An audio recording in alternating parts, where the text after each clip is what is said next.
আমরা যে ভাগবতে এসেছি, এই নিকুঞ্জ প্রেমের উজ্জ্বল উন্নত রস এটি পাওয়ার পাত্র। তো আসলে আমরা পাত্র হয়ে আগে কেরাসিনের পাত্রে, ডিজেলের পাত্রে যজ্ঞের ঘি নেওয়া যাবে না, যায় কি? দুটোই নষ্ট, ঘিও নষ্ট, যজ্ঞও নষ্ট, পাত্রও নষ্ট। আগে পাত্র হতে হবে। এই পাত্রটা আপনারা যারা এসেছেন কষ্ট করে, যারা কষ্টার্জিত অর্থ দিয়ে সেবা দিয়ে ব্যয় করছে, এদের এই অনুষ্ঠান সার্থক হচ্ছে তো? আমরা কর্ম পরিত্যাগ করে, সংসার পরিত্যাগ করে, শীতার্থ অপেক্ষা করে এখানে মাটিতে বসেছি, আমরা কিছু পাচ্ছি তো? পেলাম তো? এই প্রশ্নের উত্তর আজ আমি আলোচনায় সামান্য একটু আনব। আচ্ছা, একটু ধ্যান দিন তো। আমরা চাকরিতে যাই, ব্যবসাতে যাই, খেতি অর্থাৎ খেতে আমরা চাষ করতে যাই। এই যাওয়ার উদ্দেশ্য কি? উপার্জন। এই যাওয়ার উদ্দেশ্য সে ফসল ফলান। আর চাকরিতে যান আর ব্যবসায় যান, উদ্দেশ্য কি? উপার্জন। উপার্জন না করলে সংসার যাত্রা নির্বাহ হবে না। দুমুঠো অন্ন না পেলে বাঁচব না। উপার্জন। আচ্ছা, এই উপার্জনটা নেওয়ার জন্য যাই। এখন যদি আপনার বিবেকের কাছে, বুদ্ধির কাছে, বিচারের কাছে প্রশ্ন করি, এই যে সৎসঙ্গে আছি, এখানে আসি কি নিতে আসি, কি করতে আসি?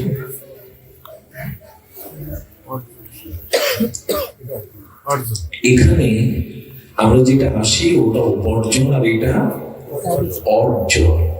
এটাকে কি বলে? অর্জন। অর্থাৎ আধ্যাত্মিকতা, ত্যাগ, বৈরাগ্য, প্রেম, ভক্তি, এগুলো অর্জন করতে এখানে আসা।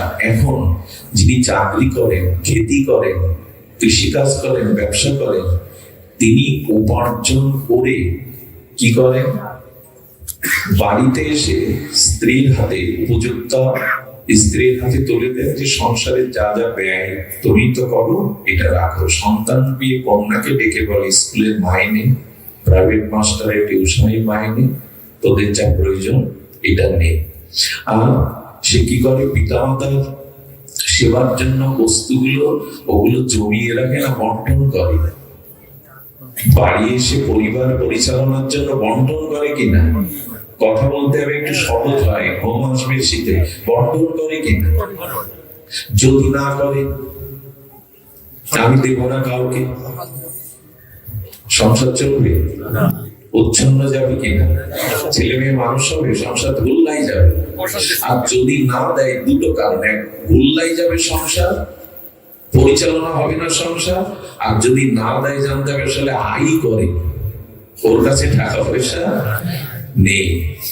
ভাগবতে এসে যে ভাগবত গীতা, ত্যাগ, বৈরাগ্য, জ্ঞান, প্রেম, ভক্তি অর্জন করছি, এটা কি বন্টন করি তো? বাড়ি গিয়ে কি বন্টন করি? বন্টন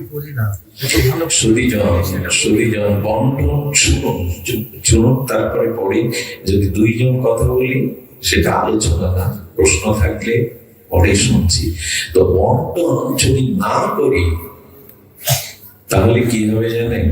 যে পরিবারে শুধু আপনি ধার্মিক, অন্য কাউকে সুপথে আনতে পারেননি, ধর্ম অনুভূতি জাগাতে পারেননি, সে পরিবারে আপনি বেশি দিন ভক্তি যোগে টিকে থাকতে, আর সেটা আপনার সফলতাও আসবে না। সেটা আপনার জীবনের সফলতা আসবে না। শুধুবৃন্দ, এই জন্য এখান থেকে আমরা যেটুকু অর্জন করি সেটুকু বন্টন করতে হবে, বিলিয়ে দিতে হবে। যদি বন্টন না করি, দুটো এর থেকে মীমাংসা আসছে, আমি অর্জন করিনি তাই দিতে পারিনি। আরেকটি জিনিস হলো, আমি অর্জন করে যদি বিতরণ না করতে পারি, তাহলে সেটা ব্যর্থ সংসার, সেটা বিফল সংসার, সেটা উচ্ছন্নে যাওয়া সংসার। আজ ঠিক এই দশাটাই ঘটছে। এইখান থেকে আমরা যা অর্জন করি, যে জ্ঞান, যে চেতনা, যে বিবেক, সেটা অন্যের মধ্যে দেওয়ার মানসিকতা আমাদের আসতে হবে। নাহলে জানতে হবে এটা একরকম বিফলে গেল। সুধীবৃন্দ, মনে এই চিন্তাটা আসছিল, আসিত, সৎসঙ্গ আসতে আসতে পথ পড়ে গেছে, কিন্তু ফলাফলটা কি? সুধীবৃন্দ, শাস্ত্র বলছেন যে মহাপ্রভু তিনি এই আজ্ঞা করেছেন, ছাড়ি অনাচার পর কৃষ্ণের। ওখানে একা বলেননি, উনি বললেন সাথে পাঁচে মিলে করতালি দিয়ে কীর্তন করো, একা বলছেন না। এই জন্য তিনজন মাত্র মহাপ্রভু সংসারে, বিষ্ণুপ্রিয়া দেবী, শ্রীমান মহাপ্রভু, সচিমা, এই তিনজন জীবের জন্য যে জাতীয় ক্রন্দন করেছেন, আত্মত্যাগ স্বীকার করেছেন, একজন করেননি। বিষ্ণুপ্রিয়া পাশে না থাকলে মহাপ্রভু গম্ভীরায় প্রবেশ করতে পারতেন না। সচিমায়ের ত্যাগ না থাকলে নিমাইকে আমরা এই রূপে পেতাম না কখনো। তিনজনই এই জীবের প্রেম ভক্তি দানের জন্য বলিদান দিয়েছেন নিজেদের। সুধীজন, যদি পার্বতী পাশে না থাকতো, ভগবান শঙ্কর সমাধিস্থ হতে পারতেন না। আর সমাধির পরে হরিকথাও পার্বতীকে সামনে নিয়ে বলতেন, কোলে নিয়ে, তাহলে হতো না। ভগবান শঙ্কর সমাধিস্থ হয়ে থাকতে পারতেন না যদি ত্যাগ ও বৈরাগ্যিনী জগৎ মাতা পার্বতী পাশে না থাকতো। সংসারটাকেই তো করতে পারলাম না আমরা, এখান থেকে নিয়ে গেলাম কি আয় করে। আরেকটা কথা বলি, কুবেরের ধন রাজধন বসে গেলে যাবে কিনা, একটা প্রবাদে আছে কিনা, আমার পূর্ব জন্মের পূর্ণ পাপ দুটোই ছিল, আর পূর্ণের কারণে সংসারে কিঞ্চিত সুখ, সমাজে কিঞ্চিত সম্মান, সচ্ছলতা, একটু বাড়ি পেয়েছি, এগুলি পেয়েছি, পুণ্যের ফলে পেয়েছি। আর পাপের ফলে রোগ, শোক, জরা, ব্যাধি এগুলি আসছে। এখন চিন্তা করুন তো, পূর্বের পুণ্যের কারণে যে সুখটুকু পেয়েছেন এ জন্মে, যদি ওইগুলো ভোগ করতে থাকেন, ওটা ভোলাবে কিনা? রাজধন কুবেরের ধন তো ভোলাবে কিনা? এই জন্য উচিত হলো এই ফুরিয়ে যাওয়ার আগে নতুন করে আবার একটু সঞ্চয় করা, অর্থাৎ প্রতিদিন ভগবানের ভজন সাধনের দ্বারা ওই পূর্ণকৃত ভগবত কর্ম সঞ্চয় করা, যাতে ফিরিয়ে ভিখারি না হতে হয়। প্রতিদিন সেটা করিত, সেই সঞ্চয়টা করিত, নাহলে ফুরিয়ে গেলে কিন্তু পতন হয়ে যেতে হবে। তাই ভগবত কর্ম, দয়া, সন্তোষ, ক্ষমা, এই দিব্য সাত্বিক গুণাবলীগুলো দিয়ে কিছু সঞ্চয় করুন, নাহলে ফুরিয়ে গেলে শেষ। সুধীবৃন্দ, এই জন্য আমরা যে আসি, এই আসার ফলে যে অর্জনটা করি, সেই অর্জনটা অন্যের মধ্যে যদি সঞ্চারিত হয়, নিজে যদি পরিবর্তন হওয়া যায়, নিজের ভিতরে আচরণ যদি শুদ্ধ হয়, নিজের ভিতরে যদি ত্যাগ বৈরাগ্যকে আপনি প্রকাশ করতে পারেন, তবে অবশ্যম্ভাবী ওই যে একটু আগে বললেন, দাদাজি মহারাজ বললেন যে যার অনুভূতি নাই, যার আছে তার পাশে বসলে ওই অনুভূতি সংক্রামিত হবে। আপনার ভিতরে যদি ত্যাগ, বৈরাগ্য, তিতিক্ষা এগুলি আরাধনা চলে আসে না, পরশ পাথরের লোহা ছোঁয়ালে যেমন সোনা হয়ে যায়, ওদের ভিতরে একদিন না একদিন এটি প্রবেশ করবে। এই জন্য অর্জন শুধু করে যেন না, অর্জনটা বন্টন করুন। যদি বন্টন না করতে পারেন, তাহলে কিন্তু এটা বৃথায় যাবে। সুধীবৃন্দ, মন্দিরে যাই, আমরা সৎসঙ্গে যাই, সেখানে কিছু সময় কাটাই, কিন্তু লক্ষ্য করবেন আমরা সেইখান থেকে যা প্রার্থনা, আরাধনা যেগুলি করে আসি, সেগুলি বাস্তব প্রতিফলনে যদি আমাদের না আসে, তবে ওই প্রার্থনাটা, ওই মন্দিরে যাওয়াটা খুব বেশি। আচ্ছা লক্ষ্য করুন তো, বলছেন কি ভাগবতটা পোশাকি করো না, ভাগবতটা চর্মের মতো করো, পোশাকটা বদলানো যায়, খুলে ফেলা যায়, চামড়াটা যায় তো। তো হরিকথা যা শুনছো এটা নিজের সাথে চামড়ার মতো চর্মের মতো মিশিয়ে দাও। পোশাকই সাধু সেজো না, পোশাকই ধার্মিক হইল না। পোশাক এখন পরলাম আর একটা খুলে ফেললাম। ধর্ম যদি গ্রহণ করতে হয়, নিজের চর্ম যেমন দেহের সাথে এটে আছে ওইভাবে রাখবে, যাতে না চলে যায়, বদলানো না যায়। এই জন্য পোশাকটাকে ধর্ম বলেনি। পোশাকটা প্রয়োজন, কিন্তু এটা পরিপূর্ণ ধর্মের পরিচয় নয়। পোশাক বদলানো যায়, চামড়া বদলানো যায় না। এই জন্য আচ্ছা লক্ষ্য করুন তো, এই যে বন্টনের কথা এলো, আপনি মন্দিরে যাচ্ছেন, সৎসঙ্গে যাচ্ছেন, আহ্নিক করছেন, হরিগুণাগুণ কীর্তন করছেন, পাঠে আসছেন, এটির সার্থকতাটা হচ্ছে বোঝা যাবে কি করে? আচ্ছা, তৃষ্ণার্ত ব্যক্তি যদি জল পান করে তৃষ্ণা না যায়, তাকে জল পাওয়া যাবে? ঔষধ গ্রহণ করে যদি রোগ না সারে, তাকে ঔষধ পাওয়া যাবে? তো কথা বলুন, যাবে কি? যাবে না। যদি ভোজন করে ক্ষুধা নিবৃত্তি না হয়, সেটাই কি ভোজন? ঔষধ খেয়ে রোগ না নিরাময় হলে ওটা প্রকৃত ঔষধ। জল পান করে তৃষ্ণা যদি না মেটে, তাহলে সেটাও পানীয় জল নয়। ভোজন করে যদি ক্ষুধা নিবৃত্তি না হয়, সেটাও যথার্থ ভোজন নয়। এখন ভজন করে, আরাধনা করে, সাধু সঙ্গ করে যদি আমার কামনা বাসনা, আমার ভিতরে পশুত্ব কিছু না যায়, এটাও কি ধর্ম, অনুষ্ঠান, আরাধনা বলা যাবে? বলুন। ঔষধ সেবন করে রোগ যাচ্ছে না, এটা কি প্রকৃত ঔষধ? স্বীকার করতে বাধা আছে আমাদের? বাধা নাই।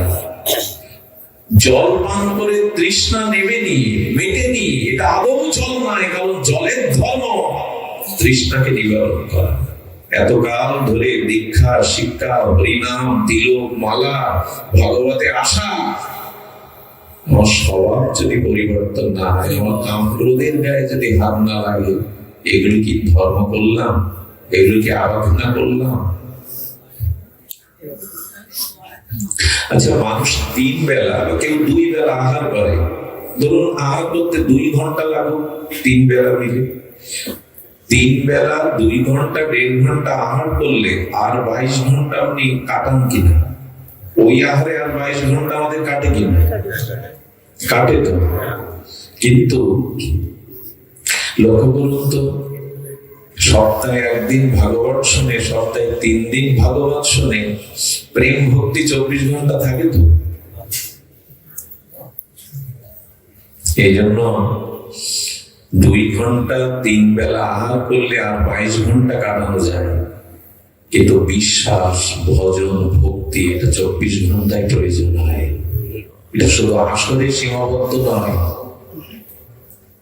24 ঘন্টা প্রয়োজন হয়। আচ্ছা, কেউ যদি বলে আমি আজ হাত তুলে কোনো কাজ করবো না, পারবে? আমি পা তুলে কোথাও যাব না, পা আজকে তোমাকে ছুটি দিলাম, হাত তোমাকে ছুটি দিলাম। চোখকে যদি বলেন 3 ঘন্টা বন্ধ করে রাখবো, তোমাকে ছুটি দিলাম। নিঃশ্বাসকে পারবেন? 2 ঘন্টা ছুটি দিতে। তেমনি ভগবত চিন্তা, সৎ চিন্তা, এই 2 ঘন্টা খেয়ে 22 ঘন্টা কাটানোর জিনিস না। এটা নিত্য নিরন্তর এই ভাবনা, এই চিন্তা, এগুলির ভেতরে থাকলেই কেবল ওই দাদা বলছিলেন ওই লোকে যাওয়া যায়, মায়ের সংসার ছেড়ে ওই লোকে যাওয়া যায়। এই জন্য মহাপ্রভু বলছেন, খাইতে, শুইতে, উঠিতে, বসিতে নাম লও। নিত্য নিরন্তর নিঃশ্বাস, জন্ম থেকে মৃত্যু, যেদিন থেমে যাবে সেদিন আপনিও থেমে গেলেন। কথাগুলো খুব স্থূল, নিজের কথা, কিন্তু প্রয়োজন। কথাগুলো খুব স্থূল, এটা প্রয়োজন কিনা মাস্টার? প্রয়োজন কিনা? প্রয়োজন। এই জন্য লক্ষ্য করুন, আজ সব থেকে বড় জিনিস হচ্ছে সংসারটাকে আমরা গড়তে পারছি না। এখানে আমরা প্রায়শ ব্যর্থ হচ্ছি। এর কারণ এই যে অর্জন করছি সেটা বিলাচ্ছি না, অর্জনটা ঠিক ঠিক করছি না। সুধীবৃন্দ, সংসারে একটা জিনিস আপনাদের কাছে জিজ্ঞাসা করি, যারা ছেলে মেয়ে বিয়ে দেবেন, নতুন করে ঘর বাড়ি করে সংসার আমরা করেছি, একটা জিনিস বলি, পুলিশে ভর্তি হলে ট্রেনিং বাদে পুলিশ হতে পারবেন কিনা? মেডিকেলে 5 বছর পড়ার পরে 1 বছর কি করে? আমার উচ্চারণ হয় না, মূর্খ তো। ওই 1 বছর না করলে তাকে ডাক্তার বলা যাবে? ইঞ্জিনিয়ারিং পড়ে পুরনো কোন প্রত্যক্ষ অভিজ্ঞ ইঞ্জিনিয়ারের পাশে থেকে অভিজ্ঞতা অর্জন না করলে হবে? সব কিছুতেই অধ্যায়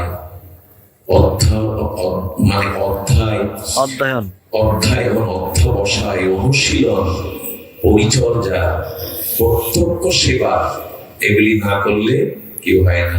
তা আমরা যে সংসার করছি, আমাদের প্রশিক্ষণ নেওয়া আছে তো? এই যে ছেলে মেয়ে বিয়ে দিবেন, ঘরে বৌমা আনবেন, ছেলে মেয়ে বিয়ে দিলেন, এদের যে সংসার করে দিচ্ছেন, এদের প্রশিক্ষণ আছে তো? কঠিন কি পুলিশের চাকরি, ডাক্তারি চাকরি, না সংসার? কোনটা কঠিন? সবাই বলছেন না তো সংসারটা বলে এবার এই যুগ ধরেছে কেন? সবাই বলার শীত তো, আমি আড়ষ্ট হয়ে যাচ্ছি। আর আমরা বসে কথা বললে সারা যাবে। আলোচনাটা গভীর না করে ওটা হালকা করি। সংসার কঠিন না ডাক্তারি মাস্টারি করা কঠিন? এখানে প্রশিক্ষণ কোথায় নিয়েছি আমরা?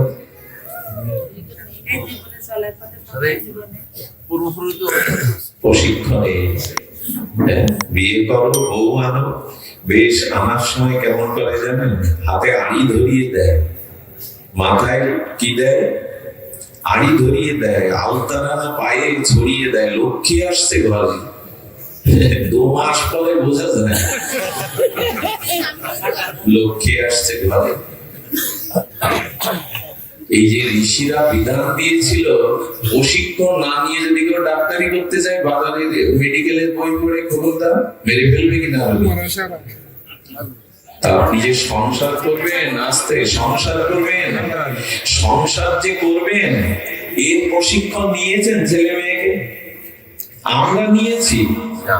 এই জন্য 99% সংসারে এখন আগুন জ্বলছে। এইখানে 2 ঘন্টা সাধুর বেশে এসে হরিনাম হরিকথা শুনে আনন্দ পেয়ে কি করবেন? ওইখানে গেলে আগুন গায়ে লাগবে। মহাপ্রভু, মা তোমার কথা শুনছি আমি, মা তোমার প্রশ্নটা নিচ্ছি আমি, পরে বলতে গেলে মাঝখানে সেভ করবে। লক্ষ্য রেখে শোনো, প্রশ্ন তো থাকবেই। আমার মনে হয় পাঠের শেষের 10 মিনিট প্রশ্নোত্তর পর্ব থাকা ভালো, কারণ লিখিত প্রশ্নগুলো পাঠের মধ্যে অনেকের প্রশ্ন জাগে, আর উপযুক্ত আলোচক হলে ওই মনের না বলা প্রশ্নগুলো তুলে আবার উত্তর দিয়ে দেয়, এরই বলে আলোচক। আমার তো সে ক্ষমতা নেই, পরেই আমরা দেখব। তবে শোনো, প্রশিক্ষণটা দরকার। এই প্রশিক্ষণ নেওয়ার জন্য একজন গিয়েছিলেন, সাধুর কাছে গিয়ে বললেন, সংসার বড় জ্বালাময়, যন্ত্রণাময়, কিন্তু সংসার আশ্রম আবার বড় আশ্রম। আচ্ছা, মঠে কোন ভগবান জন্মেছে? গারস্থ আশ্রম ছাড়া বানপ্রস্থ, ব্রহ্মচর্য, সন্ন্যাস আশ্রমে কোন মহাপুরুষের জন্ম হয়েছে? হয়েছে কোথায়? সংসার গৃহস্থ আশ্রমকেই বলে সমস্ত আশ্রমের শ্রেষ্ঠ। সংসার ধর্মের থেকে নাই, এগুলো শাস্ত্রের কথা। অন্য 3টি আশ্রম চলছে এই গৃহস্থ আশ্রমদের দ্বারা। সাধু বৈষ্ণবরা আশ্রম চালায় কিসে? আপনাদের দ্বারা। ভাগবত পাঠ না আনলে ওদের চলবে? সাধুদের না আনলে চলবে? আশ্রম চালায়। সমস্ত আশ্রমের জননী গারস্থ বা গৃহস্থ আশ্রম। শাস্ত্রে গৃহস্থ শব্দটা বলেছে। লক্ষ্য করে শুনুন, ইটের ওপরে ইট দিয়ে ঘর বাঁধা যাবে না, মাঝখানে বালি আর সিমেন্টটা খুব দরকার। সংসার মুখে মুখে করলে হবে না, সবকিছুতে ট্রেনিং দরকার, অভিজ্ঞতা দরকার। সংসার করবেন, তার কোনো ট্রেনিং নেই, জ্ঞান নেই, সংসারে ঢুকে যাবেন, সেটাই তো সর্বনাশের কারণ হয়েছে। একটা জিনিস বলি আপনাদের, সুন্দর বাইরে হতে চাইবেন না, সুন্দর সুন্দর, সৌন্দর্যটা আজকাল কি পাওয়া যায়? বিউটি পার্লার যায় কি না? বিউটি পার্লারে যে সেজে আসে, এটা কতক্ষণ থাকে, কদিন থাকে? এর কথা বলুন। বা 2-4 দিন থাকে, সারা জীবন থাকে কি? যা সুন্দর করলে সারা জীবন নয়, অনন্তকাল সুন্দর হওয়া যায়, সেটা সাজা। বিউটি পার্লারের সাজাটা কয়েক ঘন্টা, কিন্তু আজ আমরা শিখেছি ওই ঢেকে দিয়ে, বা এই সুন্দরের মূল্য নেই। আজকাল আমার খুব ফাঁকি হয়েছে, মেয়ে দেখতে গেলে না একটু সাজিয়ে এনে বসায়, আর মাধুরী দীক্ষিতের মতো দেখে মানুষ মনে করে একেই নিতে হবে। কিন্তু বিয়ের পর 2-4 দিন পরে গিয়ে যখন স্নান করে পূর্ব বর্ণ বেরিয়ে গেল, তখন হাসপাস করতে থাকে। এত বড় ফাঁকি আমার সাথে, তাই কি দ্বন্দ্ব শুরু হয়? বাইরে সাজলে কি হয় জানেন? দ্বন্দ্ব শুরু হয়। ভেতরের সৌন্দর্যকে না বাড়িয়ে বাইরের সৌন্দর্যে যারা প্রলেপ দেয়, এই সৌন্দর্য বেশি দিন থাকে না, ওই সৌন্দর্য অশান্তির। খুব খারাপ লাগছে কথাগুলো, লাগলেও উপায় নেই। সবসময় মিষ্টি খাবেন না, ওতে সুগারের সম্ভাবনা। আমলকি খেতে কেমন লাগে প্রথমে, পরে দেখবেন মিষ্ট হয়ে যায়। আমলকি খান, সবসময় মিষ্টি রসগোল্লা মুখে করবেন না। এই কথাগুলো তিতো হলেও, কষ্ট হলেও, বাস্তব হলে এগুলো শুনতে থাকুন। এগুলোই ঔষধ। উপরে লাফ দিয়ে উঠলে নিচে হাত পা ভাঙবে, আমাদের সেই অবস্থা। সুধীবৃন্দ, এই জন্য শাস্ত্রে বললেন সাজগোজটা বাইরে দিয়ে সুন্দর হওয়া যায় না, ভিতরের সৌন্দর্যই হলো প্রকৃত সৌন্দর্য।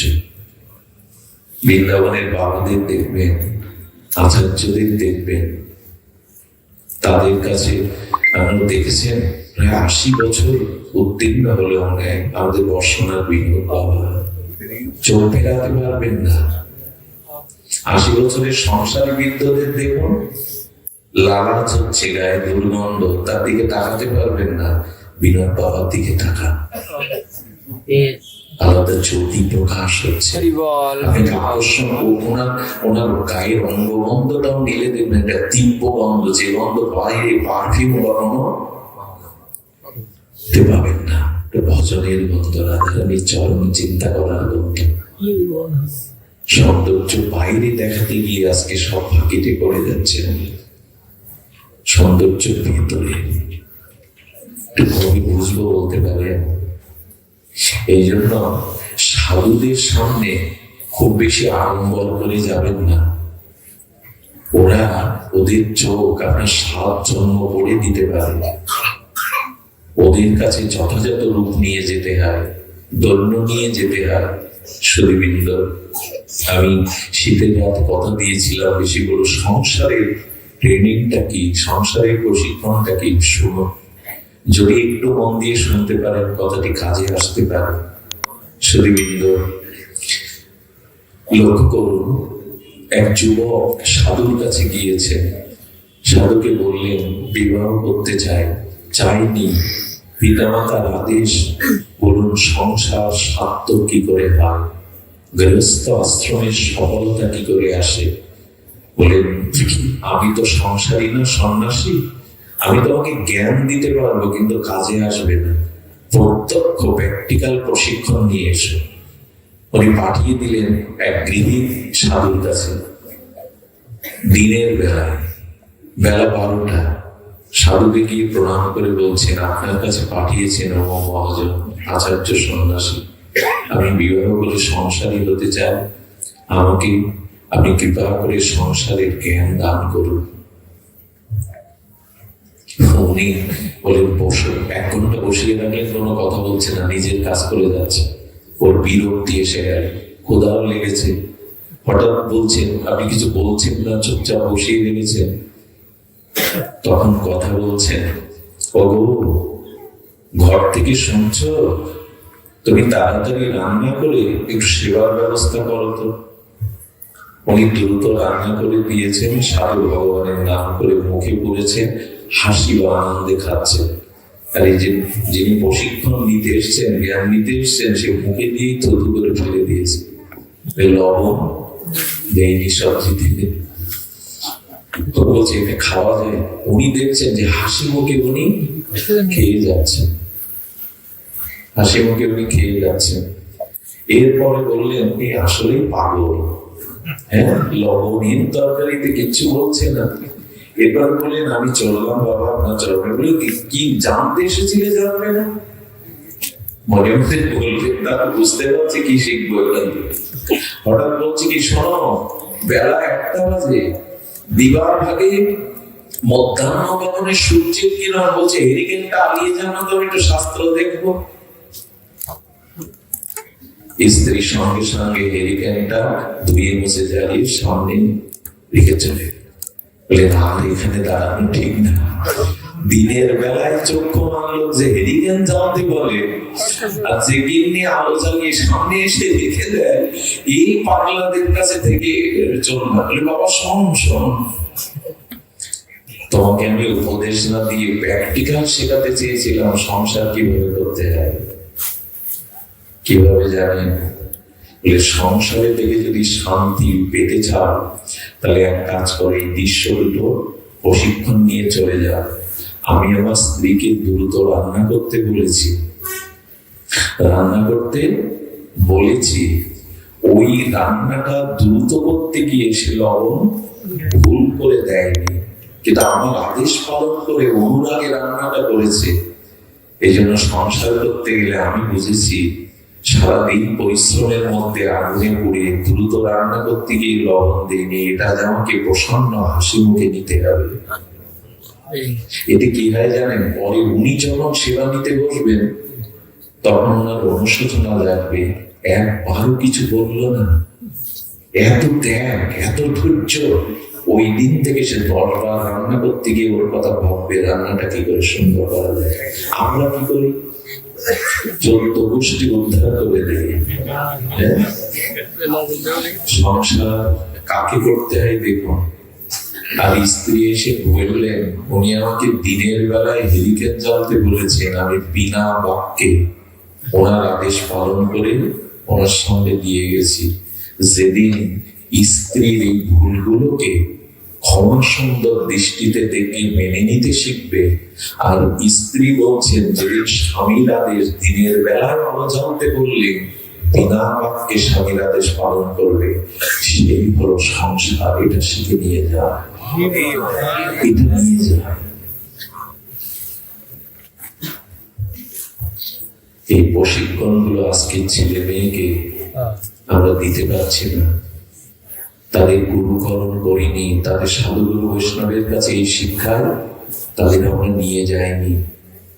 সাধুর কাছে যাবেন, এদের পাঠাবেন দীক্ষা শিক্ষার মাধ্যমে। দেখুন এইখানে প্রসাদ দেওয়া হবে এরপর, হয় না অনুষ্ঠানের পরে? আচ্ছা লক্ষ্য করুন তো, এইখানে আমরা সকলে সাধু কেন জানেন? এখানে বসতে 2-5 মিনিট লেগে যায়, আসন দেবে, তারপরে বসবে, এগুলো তুলবে, এবারে পাতা দিতে 8-10 মিনিট লেগে যায়।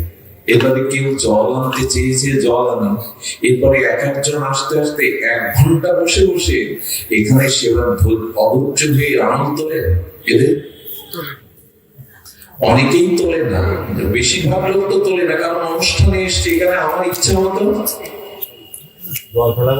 আমার ইচ্ছা মতো, এবারে আমার ইচ্ছা মতো এগুলি এখানে 1 ঘন্টা দাঁড়িয়ে মানুষ প্রসাদ নেয় কিনা। আচ্ছা এই ধৈর্যটা বাড়ি দেখান তো, এই যে বললাম অর্জন করে নিয়ে যেতে হয়, বন্টন করতে হয়, এই ধৈর্যটা বাড়ি দেখান তো।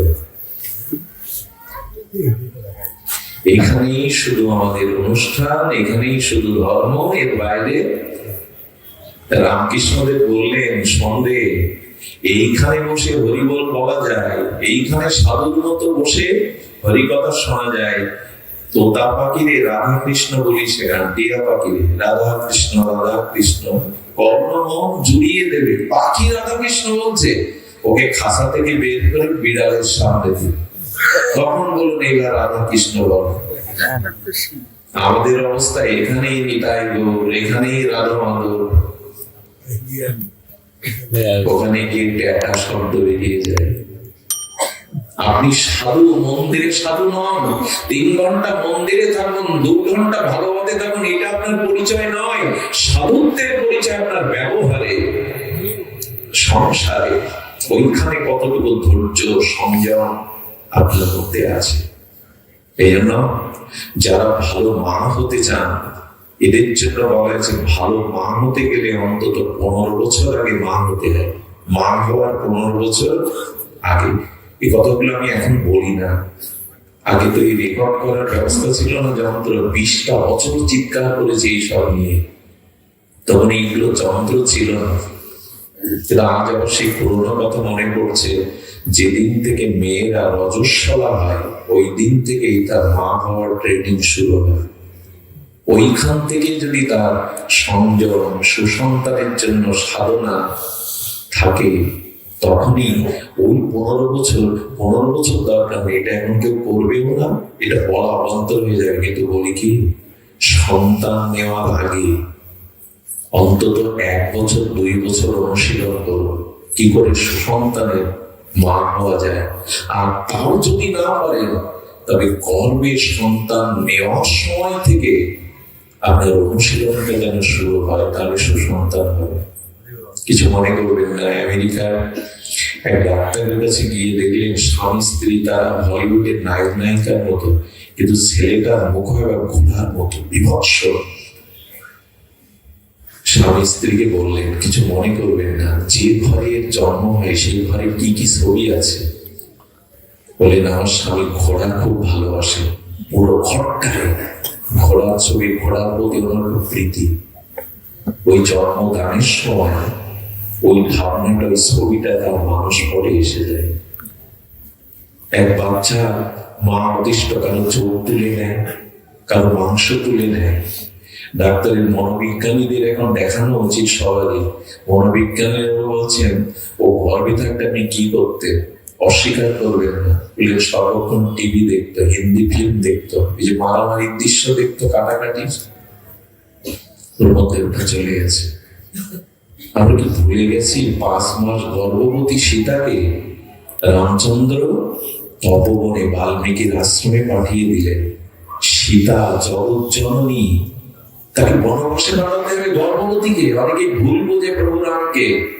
রামচন্দ্র বলেছিলেন, আমার সন্তানকে যদি আদর্শবান করে তুলতে হয়, তবে রাজপুরীর মধ্যে, ভোগের মধ্যে থাকলে আমার সন্তান আদর্শবান হবে না।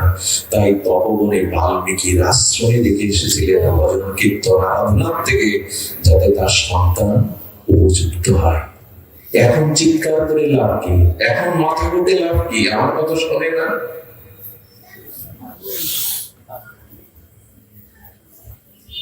আমাদের সব কিছু নষ্ট হয়ে গেল আরাধনার অভাবে। মা এমনি হওয়া যায় না, প্রসাদ করলে মা হওয়া যায় না, সুসন্তান এমনি আসে না। এই জন্য গর্ভে যেদিন থেকে সন্তান, সেই দিন থেকে তার আরাধনা শুরু হতে হয়।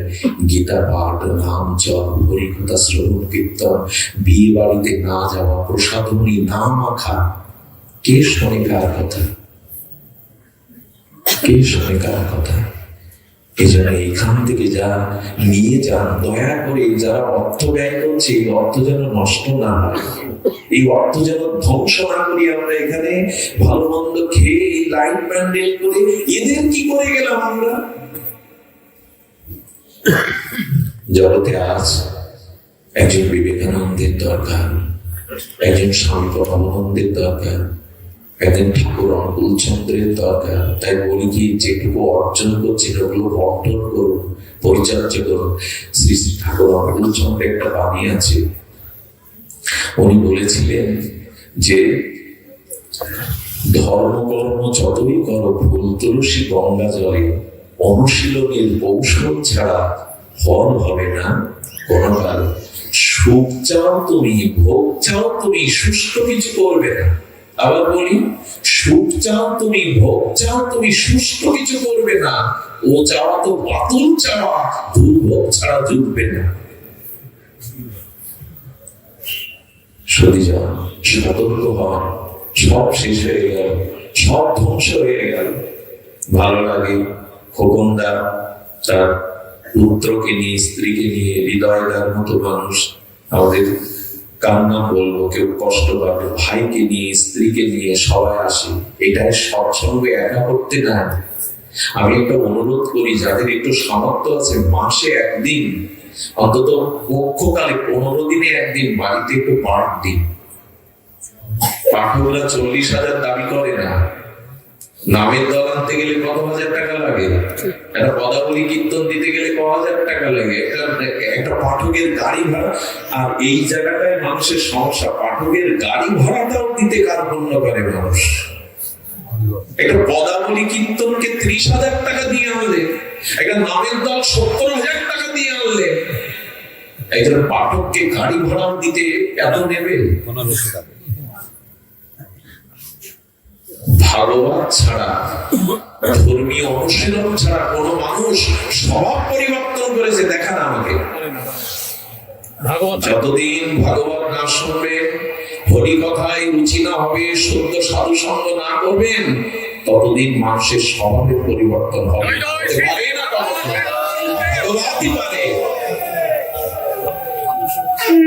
হরিনাম শুদ্ধ করে নিতে গেলে, নিরপরাধে নিতে গেলেও ভাগবত শোনা লাগে, যে নাম তত্ত্ব কি, নামের মহিমা কি, নাম অপরাধ কোনগুলি, এগুলো যদি পাঠে না জানেন, ভাগবতে না জানেন, তবে কোটি জন্ম নাম সংকীর্তন করলে কৃষ্ণ প্রেম পাওয়া যাবে।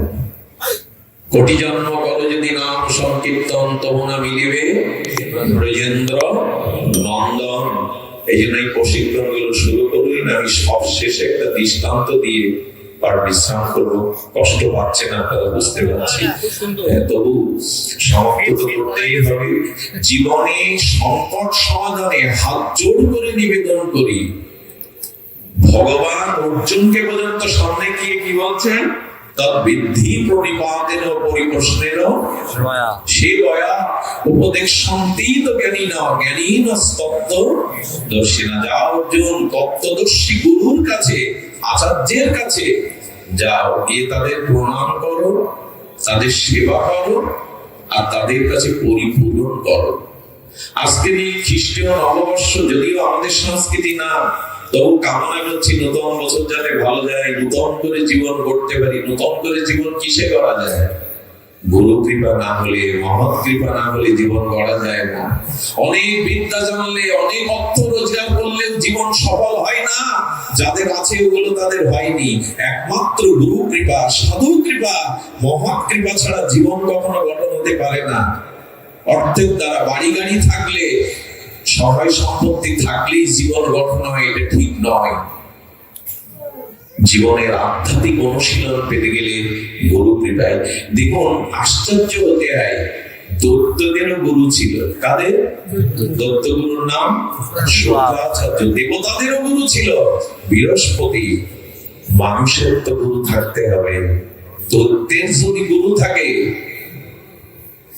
আর আদি গুরু ভগবান শিব, জগৎগুরু ভগবান কৃষ্ণ, তেমনি মানবেরও গুরু থাকতে হবে। তবে গুরু শুধু কানে কানে মন্ত্র নেওয়া নয়, গুরু মানে প্রণাম, সেবা, পরিপুষ্ট দ্বারা গুরু তত্ত্বকে অনুশীলন করা। দেখুন, শুক্রাচার্য অনেক উপদেশ দিয়েও ওদের ত্যাগ করেনি। দৈত্যদের ত্যাগ করেছিলেন শুক্রাচার্য। দেবরাজ ইন্দ্র বৃহস্পতির কোন কথাই মানেনি, জীবনে অনেক অপরাধ করেছেন দেবরাজ হয়ে, তবু গুরু তাকে দেয়। আমাদের এই দেখি সব ছেড়ে গেল, একজন ছাড়বে না, তিনি হলেন শ্রী গুরুদেব। জন্মে মরণে, জন্মে জন্মে গুরুদেব ছাড়বে না, তার কাছে যাই। তো কিছু মনে করবেন না, এখন গুরুর কাছে গিয়ে গুরুর সেবা করার থেকে গুরু হতে চাইছি আমরা। 2-4 দিন একটু কিছু শিখে, একটু পাঠ করতে শিখে, একটু কিছু শিখে আমি গুরু হতে চলেছি। গুরুটা হালকা ভাবে নিবেন না, গুরু হালকা ভাবে নিবেন না। গুরু মানে গুরুত্বপূর্ণ, ভারী।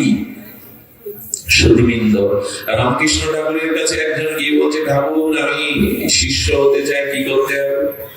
বলে, ওই যে 3টে উঠতে হবে, চান করতে হবে, গুরু সেবা করতে হবে, গুরু যা বলে তাই করতে হবে, দাঁড়িয়ে থাকতে বললে দাঁড়িয়ে, বসে থাকতে বললে তার জন্য কাঠ জোগাড় করতে হবে, রান্না করতে হবে, চরণ সেবা করতে হবে। বলে গুরুদেব, গুরু হতে গেলে কি করতে হবে? এইগুলো আদেশ দিতে হবে। বলতে শিষ্য না করে আমাকে তাহলে গুরু করে দিই। এখন আমরা সব গুরু হতেই চাইছি, পাঠক হতেই চাইছি, গুরু হতেই চাইছি। এগুলো এরকম তাড়াতাড়ি কিছু হওয়া যায় না।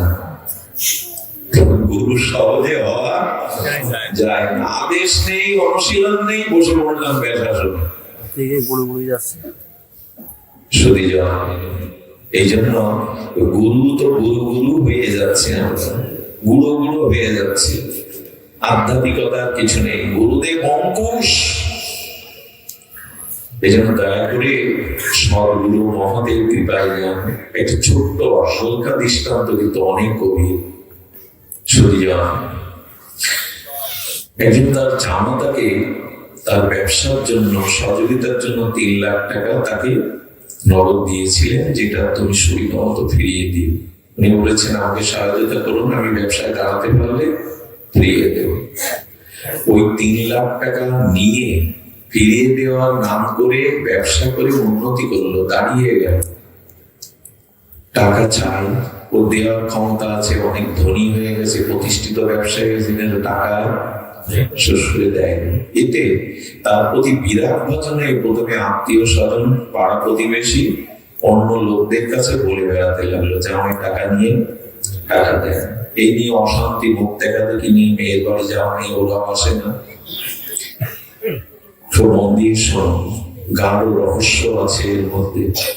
যখন এইভাবে দরবচন চলে গিয়ে সম্পর্কটা চরম তিক্ততার সীমানায় পৌঁছে গেছে, তখন উনি বললেন আমি ঠাকুর ঘরে আগে ধ্যান করতে বসলে একটু নাম হতো, এখন ধ্যান করতে ওই যে রাত দিন ওই লোকের সাথে বলে ওই চিন্তা করেন, এখন যে ধ্যানের মধ্যে ওই 3 লাখ এক জামাই এসে বসে, জব ধ্যান সব গেছে। সুধীবৃন্দ, ক্ষমা না থাকলে, হৃদয়ের দয়া না থাকলে, তরুণ না থাকলে জীবনের কি দশা হয় দেখেন। এটা কোথায় পাওয়া যায়? বিশ্ববিদ্যালয়ে পাবেন না, বাজার ঘাটে পাবেন না, শপিং মলে পাবেন না। উনি মনে করলো তাই তো আমার গুরুদেব আছে, তো শ্রীগুরু চরণে গিয়ে আশ্রয় নিয়ে সব খুলে বললো। গুরুদেব হেসে বললেন এটা খুব সহজ, তবে আমি যা বলবো তোমাকে বিনা বাক্যে বিনা যুক্তিতে মেনে নিতে হবে। যাও কিছু মিষ্টি আর ফল কিনে আজই জামাইয়ের বাড়িতে গিয়ে ফল মিষ্টি দিয়ে তাদের কাছে হাত জোড় করে ক্ষমা চাইবে যে আমি অপরাধ করেছি, ভুল করেছি। তোমার কথা বিভিন্ন জনের সাথে বলে চিন্তা করতো, আমরা বলি কি বলতাম, গুরু আজ্ঞা যতদিন আপনি নির্বিচারে পালন না করবেন ততদিন আপনার জীবনের কোন ক্রমোন্নতি হবে। সুধীবৃন্দ, একটা জিনিস বলি, গুরুজনদের শাসনটা, এই কথাটি লিখে নিন, আজকের অনুষ্ঠানের সব থেকে সার বাক্য, গুরুজনের শাসনটা মেনে নিন আর ছোটদের ভুলগুলোকে ক্ষমা করুন। আবার বলবো, 2-3 বার বলি, বড়দের শাসনটা, গুরুজনের শাসনটা মেনে নিন মাথা বেঁধে, আর ছোটদের অপরাধগুলিকে ক্ষমা করতে শিখুন, এছাড়া জীবন শান্তিময়। আচ্ছা, যদি বলেন আমি ভুল অন্যায় করিনি, গুরুজন শাসন করছেন, বলেন এটাও মেনে নিন, জেনে শুনে জীবন শান্তি পাবে। এটাও মেনে নিন, তাহলে জীবনে চরম ওদের বলতে বোঝাতে যাবেন না যে আমার এতে অপরাধ নেই, কেন শাসন করছেন, মেনে নিন। আর মেনে নিলে কি হয় দেখুন, এই গুরু বাক্য মিষ্টি ফল নিয়ে জামার বাড়িতে গিয়ে দরজা নক করেছে। কাজের মেয়েটা যেই খুলে দিয়েছে, সঙ্গে সঙ্গে নাতনিটা অনেকদিন পর দাদু এসছে দাদু এসছে দাদু এসছে বলে বলে ছুটে গেছে। ওরা ডাইনিং টেবিলে খেতে বসবে, তখন মিষ্টি আর ফলটা দিয়ে হাত জোর করে দাঁড়িয়ে বলছে, বাবা বড় অন্যায় হয়ে গেছে, জামাইকে সন্তানকে টাকা দিয়েছে, তার জন্য কত আত্মীয় স্বজন প্রতিবেশীকে এই কথা বলে তোমাকে ছোট করেছে, আর হাত জোর করে দাঁড়িয়েছি, ক্ষমা করে দাও। বিশ্বাস করুন, এই একটা দৃশ্যে সব বললে গেল 12 বছরের ঘটনা। যাওয়ার চোখে জল এলো, প্রণাম করে বললেন আমি তো পিতার মতো, আমাকে ক্ষমা করুন, আমার উচিত ছিল এটা আপনাকে দেওয়া। আপনি বসুন। বসে যখন ওই ওখানে ওনাকে মেয়ে বুকে জড়িয়ে ধরেছে বাবাকে। বাবা 12 বছর পর বাবাকে নিয়ে কথা মনে পড়লো। ওই যে কান্নাকাটি হলো না, জামাই চরণে পড়লো, বুকে নিয়ে নিল শ্বশুর। আহার করার পরে জামাই আলমারি থেকে 3 লাখ টাকা নিয়ে এসে প্রণাম করতে গিয়ে বললেন, আমাকে ক্ষমা করুন, আমার উচিত ছিল এটা আপনাকে দেওয়া। বললেন, বাবা আজ আমি তোমার কাছে টাকা নিতে আসিনি, আমি ভুলে ক্ষমা চাইতে এসেছি, আজ আমার টাকার প্রয়োজন নাই। বলুন তো, এক গুরু ভাগ্য আপনার আমার জীবনে এই শান্তি প্রতিষ্ঠা করতে পারে। তাই কার যুক্তি নেবেন আমি জানি না, কিন্তু সাধুগুরু বৈষ্ণবের জীবনের উপদেশগুলো মেনে নিয়ে শুরু করেছিলাম মহাপ্রভুর কথা দিয়ে, শেষ করব, শেষ তো হয় না ভগবান, বিশ্রাম করবো মহাপ্রভুর কথা দিয়ে। এই কথাগুলো আসলে আমি পাঠে আসলে মনে হয় কোথায় যেন নিজের হৃদয়টা গড়ল না, সেই গলানোর জন্য মাঝে মাঝে কিছু কথা থাকে। মহাপ্রভু সন্ন্যাস নিয়ে জীবোদ্ধারে চলে গেছেন, এটা অনেকেই জানতো না।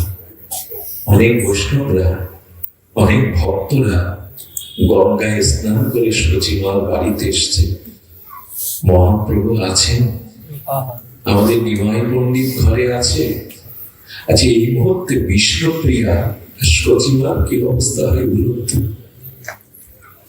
ওনারা জানে না, অনেক বৈষ্ণবরা, যে মহাপ্রভু সন্ন্যাস নিয়েছেন। আর এই কথা শুনে বৈষ্ণবরা মহাপ্রভুর আঙিনাতে, গঙ্গার তীরে মহাপ্রভুর উঠানে বসে বলেন, প্রভু কতদিন কতদিন তোমার কৃপা, তোমার চরণ পাইনি, একবার প্রভু দেখা দাও। ওরা জানে না মহাপ্রভু জীবোদ্ধারে প্রেম বিতরণে সন্ন্যাস নিয়েছে। দুয়ারে দাঁড়িয়ে কে খাচ্ছে জানেন? ঈশ্বর ঠাকুর। ও তোমরা যাকে দেখতে এসেছো, যার চরণ নিতে এসেছো, সে আর নদীয়াতে নাই, সে আর নদীয়াতে নাই। আমাদের কি সবাই ঈশ্বর ঠাকুরের হাত কাঁপছে, সেই লাঠিটা নিয়ে দরজায় চেয়ে থাকেন, যদি আবার তার মুখখানা দেখতে পায়, আবার হরিনাম করতে করতে বাড়িতে ফেরে। ঈশ্বর ঠাকুর মহাপ্রভু লীলা সাক্ষী, বিষ্ণুপ্রিয়া দেবীর বিবাহ দেখেছেন, সচিমায়ের বিবাহ দেখেছেন, সবকিছুই সাক্ষী এই সেবক ঈশ্বর ঠাকুর। ভক্তবৃন্দ কি দেখলো জানেন? বিষ্ণুপ্রিয়ার ভূমিতে শুয়ে আছে, একটা মলিন বস্ত্র পরে বিষ্ণুপ্রিয়া মাটিতে শুয়ে আছে, না তার চোখের জলে মাটিগুলো খাদা হয়ে গেছে। বিষ্ণুপ্রিয়া অনুভব জানে, আমি সব হারিয়ে ফেলেছি। তোমরা যাকে দেখতে এসেছ, আমাদের সেই নয়নের প্রাণ, সে আজ নাই ঘরে। সে জীবোদ্ধারে কৃষ্ণ প্রেমের দানের জন্য আমাদের ভাগে দিয়ে চলে গেছে। এর পরের দৃশ্য বর্ণনা করার ভাষা নেই। নিতাই চাঁদ প্রবেশ করলো সচিমাকে দেখবার জন্য। সচিমা ঘর থেকে তার আঁচলটা ধুলায় লুটাচ্ছে। নিতাইয়ের মুখে এসে বলছে, নিতা একবার আমার গৌরকে কোলে এনে দিন, একবার মুখটা দেখিয়ে দে। এই বৃদ্ধ মা আমি কি করে বাঁচবো? প্রাণ না থাকলে তো দেহ বাঁচে না। নিতাই, ভুল আমার, আমি কোন ঘুমে ঘুমিয়ে পড়েছি। আমি যদি জেগে থাকতাম, নিতাই আমার গৌর আমাকে না জানিয়ে, আমাকে বলেছিল মা তোমাকে না জানিয়ে যাবো না। কাল হলো আমার ঘুম, এনে দে নিতাই। মায়ের দিকে তাকিয়ে জগৎকে বললেন, জগৎ এই 3 জন সারাটি জীবন কাঁদছে আমাদের জন্য, এতে তোমার কিছু যায় আসে না? এতে তোমার হৃদয়ে জাগে না? এই 3 জন সারা জীবন কাঁদলেন তোমাদের জন্য। মহাপ্রভু সন্ন্যাসের আগে বিষ্ণুপ্রিয়াকে বলে দিয়েছিল, প্রিয়া, মা মারা গেলে সন্তান প্রসব করার পরে যদি মা মারা যায়, পিতা সন্তান প্রায়শ মানুষ করতে পারে না। কিন্তু বাবা মারা গেলে মা ভিক্ষা করে, দাসীগিরি করেও সন্তানকে পালন করে। আমি জীবের পিতা, তুমি বৈষ্ণবদের জননী, তুমি যদি ত্যাগ বৈরাগ্য না দাও, সুখের মুখে স্থায়ী না দাও, আমার এই বৈষ্ণব সন্তানদেরকে তুমি রক্ষা করতে পারবে না। তুমি বৈষ্ণব জননী মায়ের মতো, তোমার ত্যাগ তিতিক্ষা এই ধর্মকে রক্ষা করবে। সারাটি জীবন এই 14 বর্ষীয় বিষ্ণুপুরা সুখের মুখ দেখেননি, বাহ্যিক সুখে। কাঞ্চনা সখী বলতো, সখী একটা ভালো কাপড় পরিস না কেন? বলে, যার প্রিয় পরম গম্ভীর গাম্ভীরার মধ্যে স্বল্প বসানে মেঝেতে শুয়ে থাকে, তার কি খাট দামি কাপড় শোয়া পায়? এক মুঠো চাল হরিনাম করে দুপুর পর্যন্ত যা হতো তাই ফুটিয়ে গৌরকে ভোগ লাগিয়ে পেত। সজীবন চলে গেলে আর বাইরে তার মুখ দেখাননি কাউকে। সারাটা জীবন এই তপস্যা করে গেছে আমাদের জন্য, এর কোনো মূল্য নেই আমাদের কাছে। একজন মানুষ 3 জন মিলে কাঁদছেন আমাদের জন্য, অথচ আমাদের হৃদয় বললো না, আমাদের হৃদয় ভজনে এলো না।